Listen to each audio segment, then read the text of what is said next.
இன்றைக்கி நம்ம என்ன பார்க்க போகிறோம் தெரியுங்களா? ரசம். நீங்களாம் எப்படி வைப்பீங்க? நான் வந்து சாதா ரசம் வைக்கும்போது தண்ணியில் கொஞ்சம் புளி, தக்காளி பழம் தேவையான அளவுக்கு போட்டு சின்னதாக 2 நிமிஷம் கொதிக்க விட்டு எடுத்துக்குவேன். வாங்க கொதிக்க விட்டு எடுத்துக்கலாம். நல்லா கொதிச்சிருச்சு. கடுகு, கருவேப்பிலை,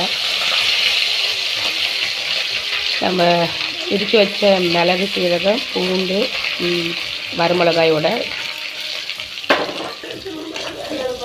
வாசம் நல்லா வருது. ஏன்னா பூண்டு இடித்து போடும்போது அவ்வளோ ஒரு வாசம் வரும். ஏற்கனவே நம்ம கரைச்சி வச்சுக்கிற புளி, தக்காளி தண்ணியை ஊற்றி சேர்த்துக்கலாம்.